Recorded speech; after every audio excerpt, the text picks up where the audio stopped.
sélection des centres chargés de la formation des artisans béninois au titre de l'année 2024 dans le cadre de Arche Formation.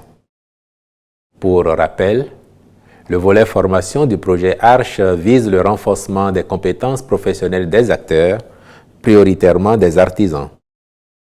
Seront progressivement pris en compte ceux des autres secteurs de l'informel, avec pour finalité d'améliorer la qualité de leur production, conséquence de leur capacité globale à générer des revenus.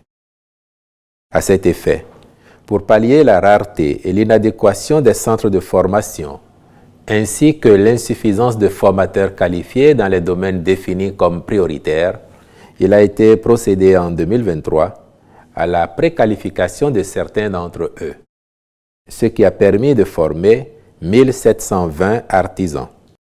De fait, une base de données de centres de formation de référence pouvant assurer les formations recherchées a été constituée avec l'appui des experts métiers internationaux dans les secteurs des énergies renouvelables photovoltaïques, du froid et de la climatisation, de la pâtisserie, de la boulangerie.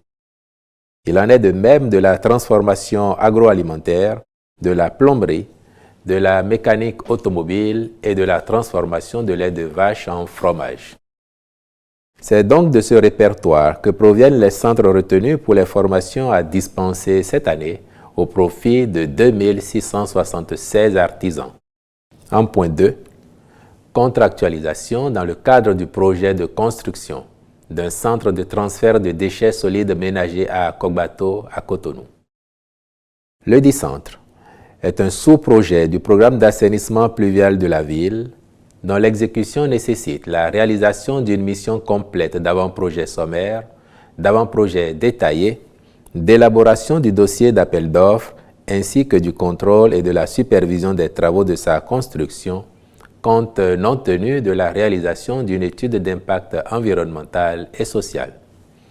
En marquant son accord pour la contractualisation irrelative, le Conseil a instruit le ministre du Cadre de vie et des Transports, chargé du développement durable, de veiller à la bonne exécution du cahier des charges. Au chapitre des mesures individuelles, sur proposition des ministres respectifs, les nominations ci-après ont été prononcées. Au ministère du Cadre de vie et des Transports, en charge du développement durable, directeur général des eaux, forêts et chasses, M. Adjakou Akoutan Adjenda. Au ministère de l'Agriculture, de l'Élevage et de la Pêche, directeur général de la Société béninoise de développement des semences végétales et des plants, M. Balbir Singh. Au ministère des Affaires sociales et de la microfinance, secrétaire générale adjointe du ministère, Madame Sakinato Gambari Imoru Adegute, directrice générale des Affaires sociales, Madame Nadej Aoga. Conseil technique au suivi des projets, Monsieur Bruno Gbehento. Directeurs départementaux ainsi qu'il suit. Atakora, Monsieur Bertin Ndakwagu. Atlantique, Madame Mélanie Asogba. Borgou, Madame Koteina Noma Setei. Colline, Madame Geneviève Arao. Koufo, Monsieur Nicolas Egui. Donga, Madame Elodie Gounou-Kora. Littoral, Monsieur Noah Agbafa Padonou. Mono, Monsieur Étienne N. Noukpo. Et puis Zou enfin, Madame Ariane Adjolohun, je vous remercie. Vous savez, la faculté des langues, lettres, arts et communication, c'est une faculté qui regorge assez d'étudiants. Plusieurs étudiants ils prennent part aux formations de cette faculté et là, ils sont tellement nombreux que à la suite, les programmations prennent du temps. Et je pense quand même que en prenant aussi cette décision, ça répond au sujet qui défraie aussi par moment la chronique, et le sujet selon lequel, par exemple, les gens continuent de croire, de penser que des étudiantes sont toujours victimisées par des professeurs-chercheurs. Parce qu'il n'est pas coutume d'entendre que des professeurs continuent d'harceler des étudiantes. Et ça permet aussi de répondre à une autre problématique, là où, parce que l'être humain étant complexe, on constate de temps en temps que des professeurs profèrent des menaces aux étudiants. Et c'est lors des soutenances que ces professeurs se mettent à, d'une manière ou d'une autre, punir ces étudiants. Donc je pense que ça résout plusieurs problèmes à la fois. Le fait que les étudiants qui mettent leur temps à préparer leur mémoire ne vont plus démontrer qu'effectivement ils s'expriment très bien. Parce qu'en réalité, lors des soutenances, qu'est-ce qui se passe?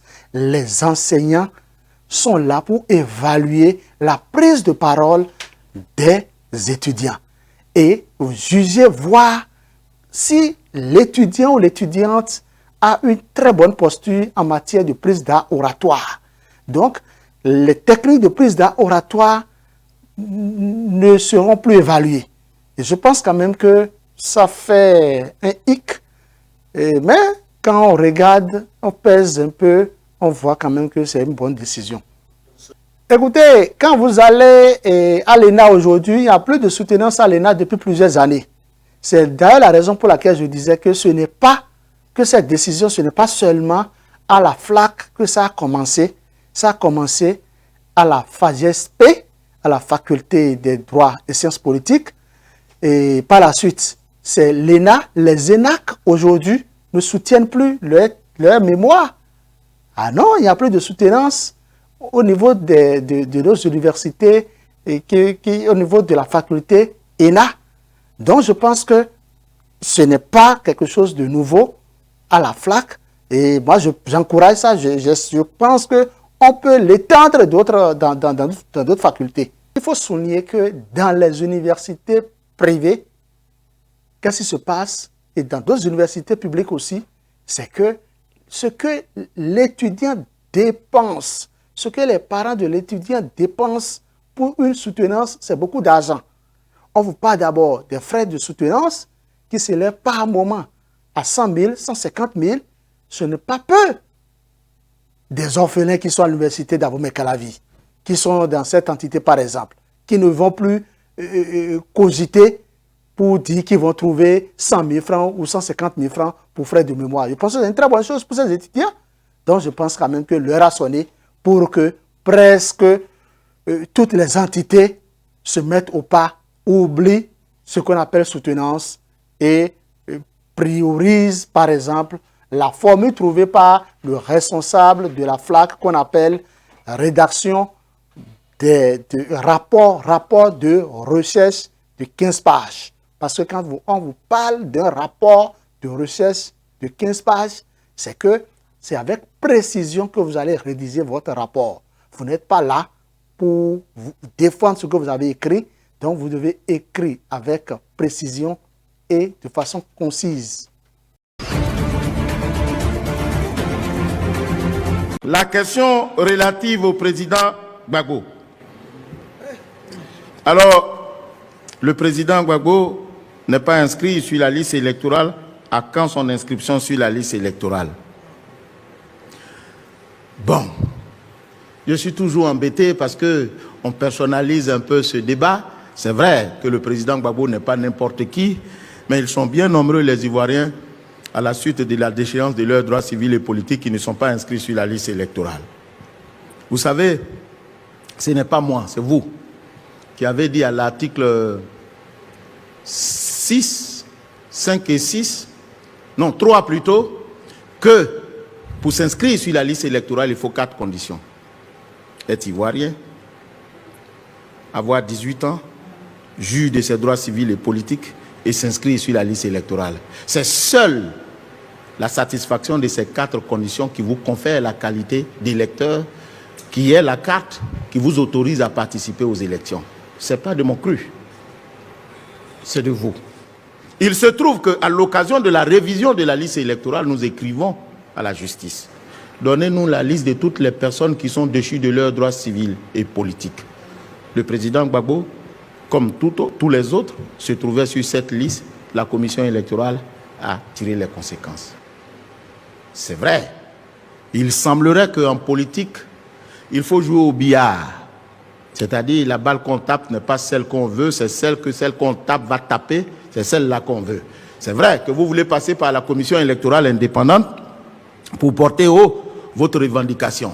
Mais je vous le dis, autant que faire se peut, pour ce qui me concerne, le président Gbagbo, comme tous les autres, ne peuvent être sur la liste électorale lorsqu'ils vont jouir de leurs droits civils et politiques. Et pour ce faire, quand ils sont condamnés, soit ils purgent la condamnation, soit l'infraction sur la base de laquelle ils ont été déchus de leurs droits civils et politiques disparaît par la voie de l'amnistie.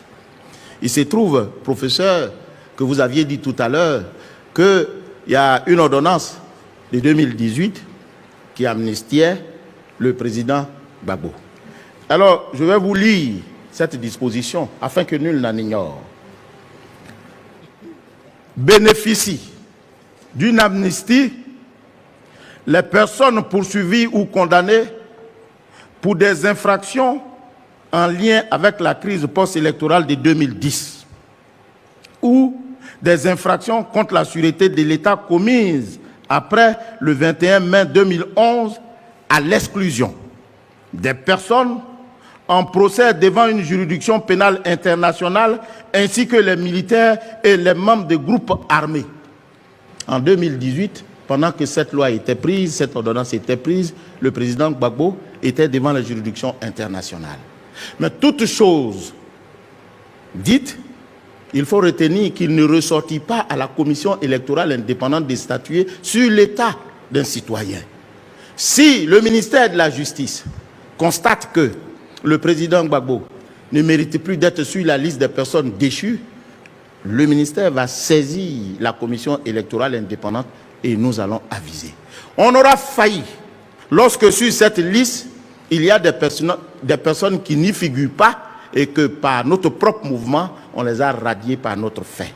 Mais tant qu'il sera sur cette liste, c'est vous qui allez me reprocher de le remettre sur la liste électorale alors qu'il ne mérite pas d'y être. Donc voilà. Nous sommes tenus par la rigueur de la loi dont vous êtes les initiateurs.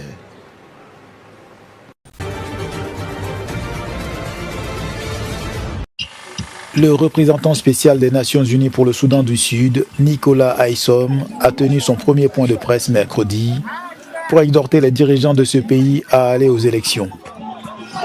Les autorités ont prolongé la période de transition en cours de 2 ans. Comme l'a dit le secrétaire général des Nations Unies, Antonio Guterres, la seule façon d'aller de l'avant est que les dirigeants du Soudan du Sud trouvent des compromis et des modes de mise en œuvre d'une masse critique de critères politiques et opérationnels clés énoncés dans l'accord de paix. Ils doivent faire en sorte que cette dernière prolongation compte s'ils veulent conserver la confiance de leur peuple. Et soyons clairs, de notre point de vue, le temps presse. Ce scrutin, désormais repoussé à décembre 2026, constituera les premières élections démocratiques de l'histoire du Soudan du Sud. Les Nations Unies travaillent avec les partis politiques du pays afin de réunir le nécessaire pour la tenue du scrutin.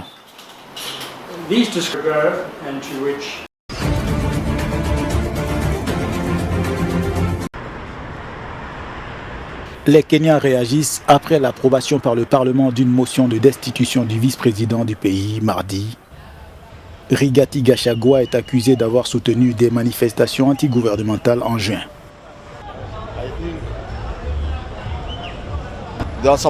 Ils étaient censés les mettre tous les deux en accusation, le président et le vice-président, parce qu'ils ont tous été élus avec le même ticket. Les Kenyans, personnellement, ont le sentiment que cela n'apporte pas grand-chose. Il aurait mieux valu que les hommes politiques se rencontrent et discutent peut-être de la manière de lutter contre la corruption et tout le reste.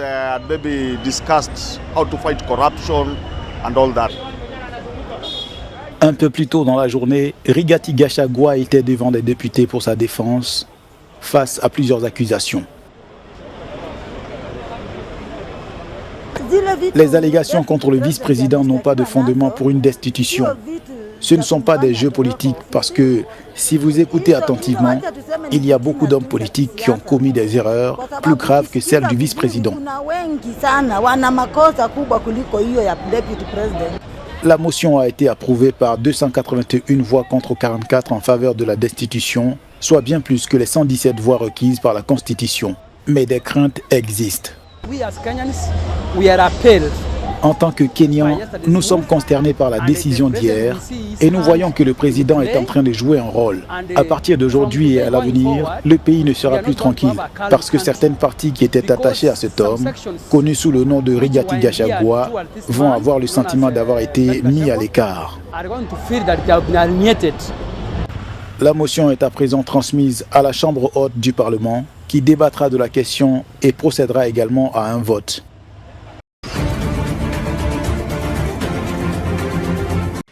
Au lendemain de l'élection présidentielle et parlementaire au Mozambique, la crédibilité du scrutin est examinée de près. Le parti de gauche, Frelimo, au pouvoir depuis 49 ans, ayant été accusé de bourrage d'urnes et de falsification des résultats lors d'élections antérieures, des équipes d'observateurs électoraux régionaux et internationaux se trouvent actuellement dans le pays. Nous demandons également qu'aucun groupe de citoyens n'agite les autres, ne les menace, que tout se passe dans la paix et la tranquillité. Je demande aussi, et je le répète, que le jeu dure 90 minutes comme un match de football et que le résultat soit connu après le coup de sifflet. Il faut éviter d'annoncer les résultats trop tôt quand le match dure depuis 15 ou 20 minutes ou pendant la mi-temps pour proclamer une équipe gagnante. Vous connaissez des équipes qui ont proclamé les résultats, c'est pourquoi nous devons être concentrés pour ne pas perturber le processus. Le Frelimo a toujours nié les accusations de falsification des élections. Le parti a établi un État à parti unique après l'indépendance et a mené une guerre contre le parti d'opposition historique, la Résistance nationale du Mozambique. Aujourd'hui, ce que nous voulons, c'est que ce processus se déroule de manière transparente, équitable. Le refus de la présence des éléments du mouvement démocratique Mozambique et le refus de remettre les lettres de créance à nos délégués ne font qu'engendrer la fraude. Par conséquent, je souhaite informer tout le monde dans les prochaines heures et je me rendrai personnellement sur tous les centres de vote de la ville de Maputo pour m'assurer que les éléments de mon parti soient présents. Le Front pour la libération du Mozambique a désigné Daniel Chapo pour succéder au président Filipe Nyusi qui a effectué 2 mandats au maximum. Les analystes estiment que son plus grand défi sera probablement lancé par l'indépendant Venancio Mondlane.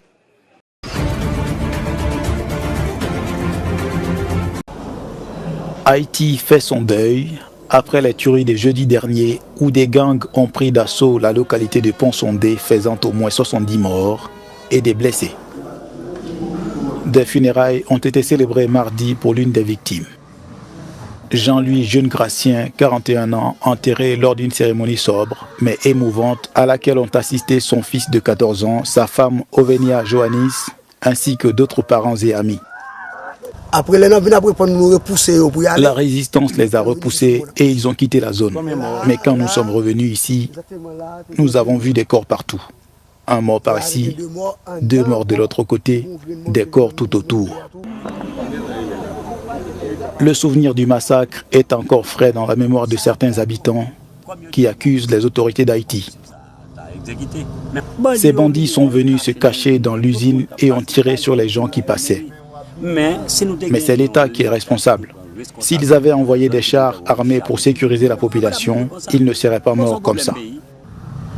Ponsondé, jadis animé avec une communauté pleine de vie et un marché prospère sur les rives du puissant fleuve Artibonite, présente aujourd'hui un visage bien triste.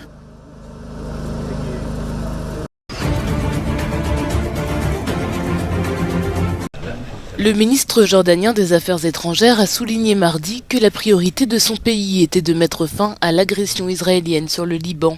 Ayman Safadi s'est exprimé lors d'une visite en Égypte où il a rencontré son homologue égyptien Bader Abdelati pour des entretiens au cours desquels les deux hommes ont abordé le conflit entre Israël et le groupe militant basé au Liban, le Hezbollah. La priorité est d'arrêter l'agression israélienne sur le Liban, puis de mettre en œuvre l'initiative annoncée par le Premier ministre libanais au sein du gouvernement intérimaire afin d'appliquer pleinement la résolution 1701. C'est la priorité actuelle et c'est ce qui permettra de progresser vers le maintien de la stabilité et la prévention d'une escalade régionale plus importante. En vertu de la résolution 1701 du Conseil de sécurité des Nations Unies qui a mis fin à la guerre d'1 mois entre Israël et le Hezbollah en 2006, les militants devraient se retirer au nord du Litanie et les forces armées libanaises devaient patrouiller dans la région frontalière avec les forces de maintien de la paix des Nations Unies. Nous poursuivons nos efforts arabes pour parvenir à un cessez-le-feu dans la bande de Gaza et mettre fin à l'agression brutale d'Israël dans la bande de Gaza et à l'agression contre les civils palestiniens en Cisjordanie. Après qu'Israël a lancé une invasion terrestre dans le sud du Liban, bombardant des cibles du Hezbollah la semaine dernière, le Hezbollah a tiré un nouveau barrage de roquettes sur Israël mardi avec pour objectif de maintenir la pression qui a forcé des milliers d'Israéliens à quitter leur maison près de la frontière libanaise.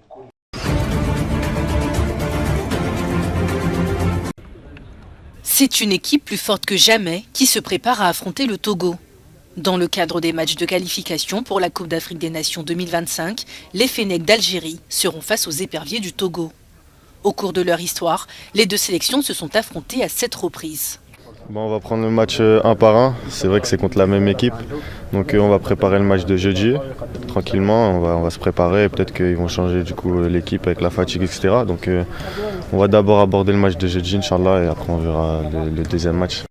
Dans cette équipe algérienne, menée par le sélectionneur suisse Vladimir Petkovic, plusieurs nouveaux visages, parmi lesquels Badreddine Bounani et Ibrahim Maza.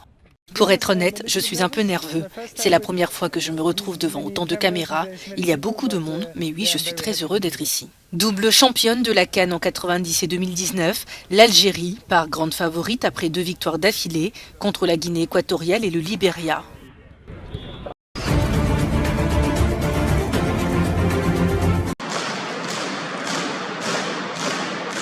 Un problème grave, systémique et systématique, qui nécessite une réaction immédiate. Selon la rapporteuse spéciale des Nations Unies sur la violence contre les femmes et les filles, leur situation dans le milieu du sport est alarmante. Les femmes et les jeunes filles évoluant dans le sport font face à de la violence qui s'exprime sous différentes formes, économiques, physiques, psychologiques, la contrainte, la violence en ligne, et les plus jeunes filles sont parfois victimes de négligence dans certains sports particulièrement comme la gymnastique. Selon le rapport officiel partagé par l'ONU, ces différentes formes de violence sont généralement perpétrées par des entraîneurs, des managers, des collègues, des membres de l'entourage et parfois même des spectateurs.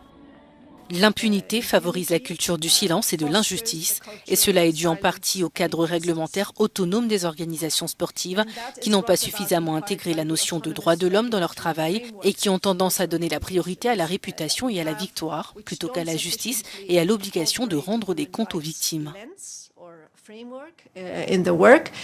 And they tend to prioritize reputation and winning over justice and accountability to victims. Ce rapport officiel vise à inciter les fédérations et les États à mettre en place des mesures concrètes afin de garantir de meilleures conditions pour les femmes et les jeunes filles pratiquant un sport en tant que professionnelles ou amatrices.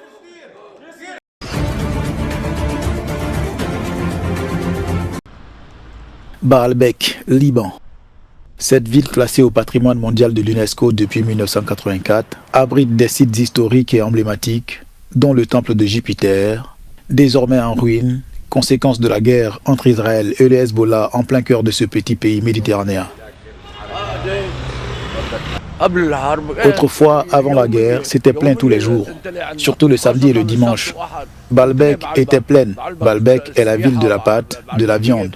Baalbek est la ville des restaurants délicieux. Netanyahou n'a épargné aucun endroit avec ses bombardements. Qu'est-ce qu'il veut? Il tue les civils. Dans les vieux souks de la ville de Baalbek, les boutiques étaient pour la plupart fermées lundi, le commerce et l'activité économique largement paralysés, et le tourisme en chute libre. La situation n'est pas stable. On ne sait quand ni où l'attaque aura lieu, donc les touristes ne viennent pas du tout. La situation n'est pas stable et les gens ont peur. Nous demandons à Dieu de rétablir la paix. L'assaut israélien a eu un impact sur le tourisme à Baalbek. Il l'a totalement arrêté. Il n'y a plus de tourisme au Liban. Et même les expatriés dont nous dépendons ne viennent plus du tout à Baalbek. Israël et le Hezbollah échangent des coups de feu à la frontière libanaise presque quotidiennement depuis le 7 octobre 2023.